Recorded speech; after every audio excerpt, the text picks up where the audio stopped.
In the last couple of weeks, the Labour government has announced an investment of billions of pounds into a project to contribute towards our climate goals.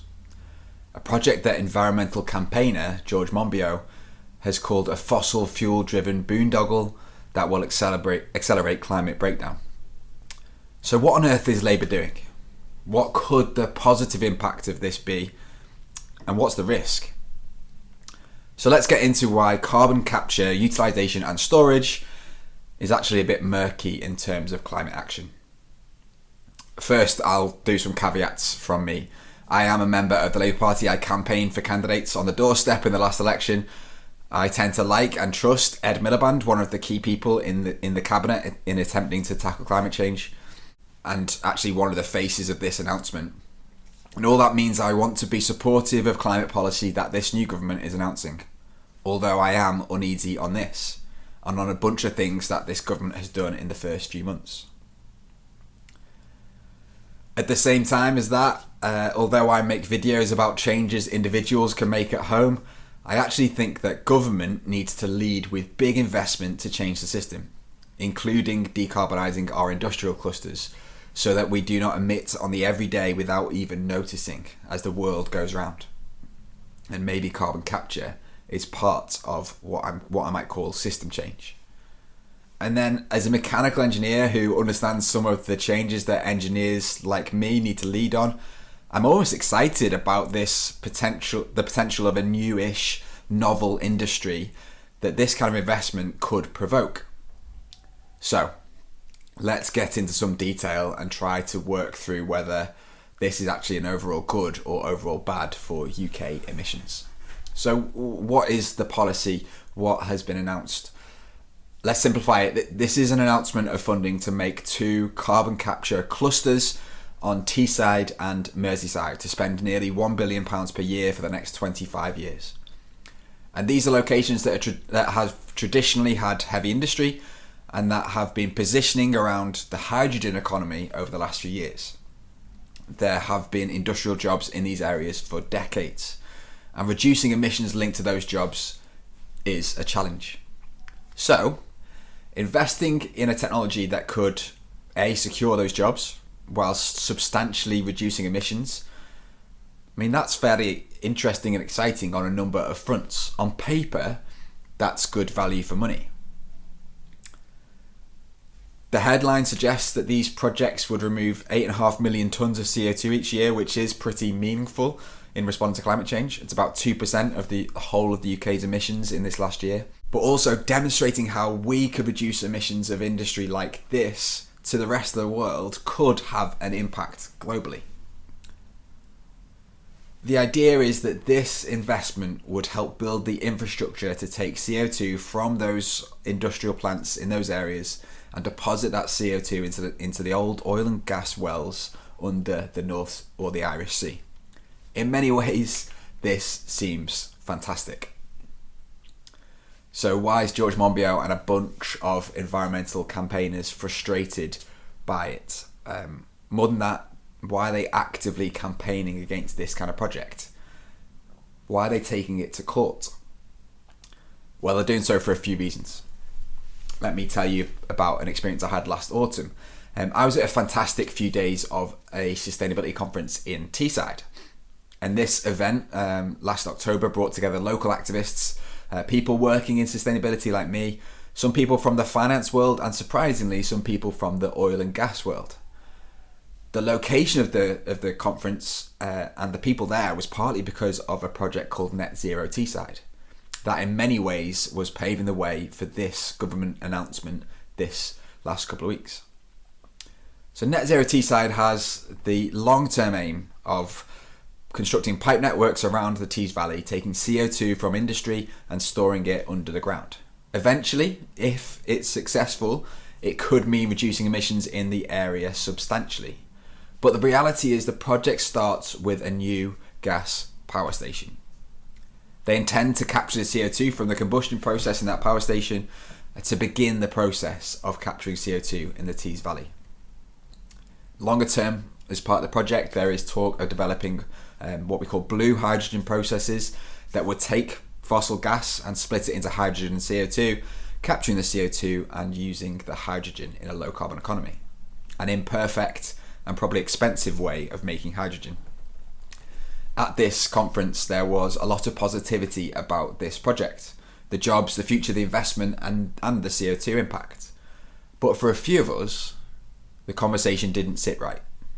This was a new fossil fuel power station with some hope of capturing CO2, but it would mean we were burning more gas, with the risk of upstream emissions in the mining, processing and transporting of gas, and with the risk of downstream emissions if the CO2 was not captured, processed and transported carefully.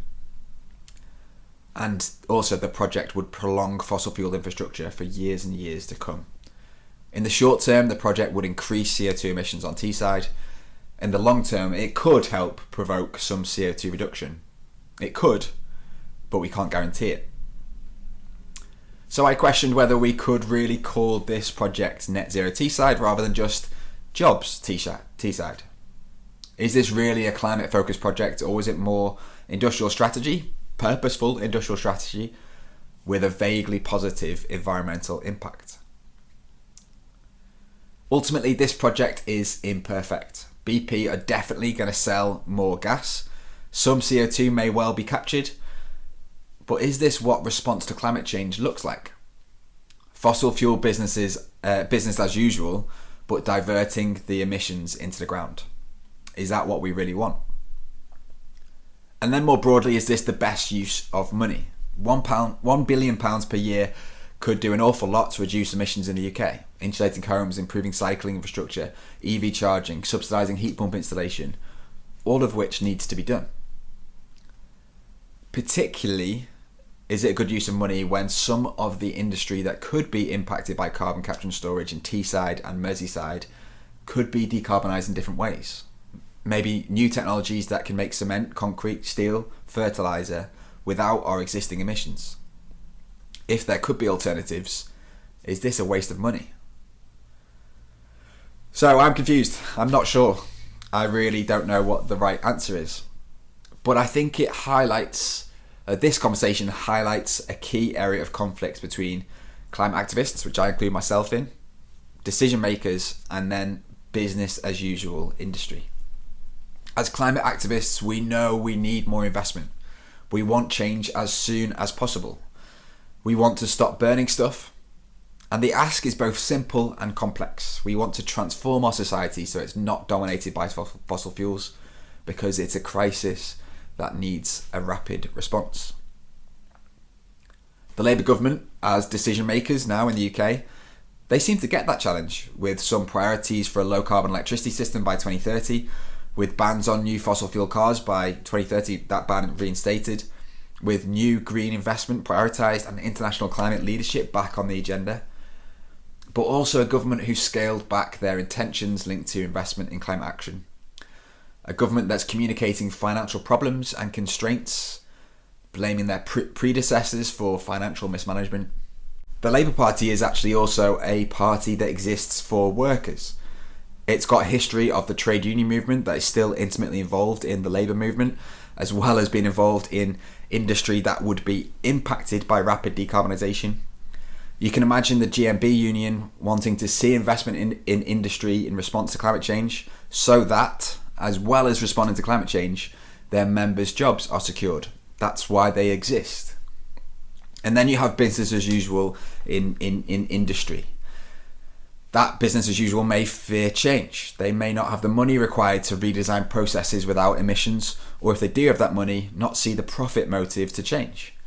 And we have powerful fossil fuel industry with well-funded lobbyists who may also want to reduce emissions, but also see a future where they can keep selling and burning fossil fuels. So, what's the right thing to do? Does the climate crisis trump industrial jobs? Is the ambition of carbon capture a compromise that maintains jobs but also reduces emissions? It's imperfect, but is it good enough? I hope you can see and hear that I feel uncertain about all of this.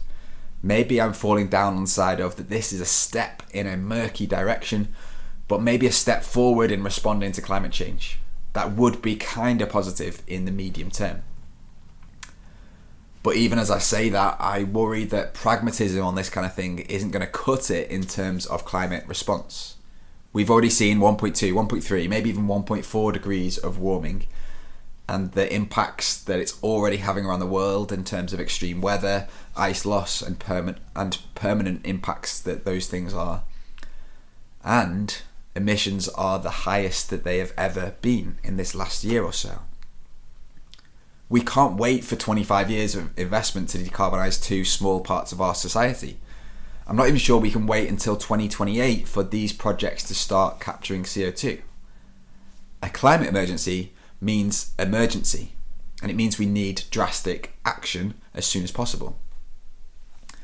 So the conclusion for me on this is that I want to see investment in climate action. I want a Green New Deal that facilitates decarbonisation of high emissions industry or ensures that those working in high emissions industry can get low emissions jobs.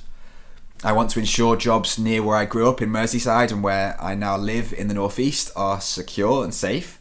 I want us to move quicker on decarbonising the UK, including industry. And I get how there isn't an easy solution to all of these issues. So maybe I'm biased, but maybe I give the Labour government the benefit of the doubt in investing in a policy with the best of intentions. But I also want to highlight the profit that BP made in 2022, over 20 billion, and in 2023, over 11 billion. If we're serious about this as a society, it wouldn't be government investing in this project. It would be industry urgently investing in reducing their own emissions. So maybe, unlike George Monbiot, I'm celebrating this with a fairly awful taste in my mouth. What do you think? Good policy? Okay policy? Bad policy? How should we be doing things better? What should the Labour Party be spending £25 billion on, or £20 billion on over the next 25 years?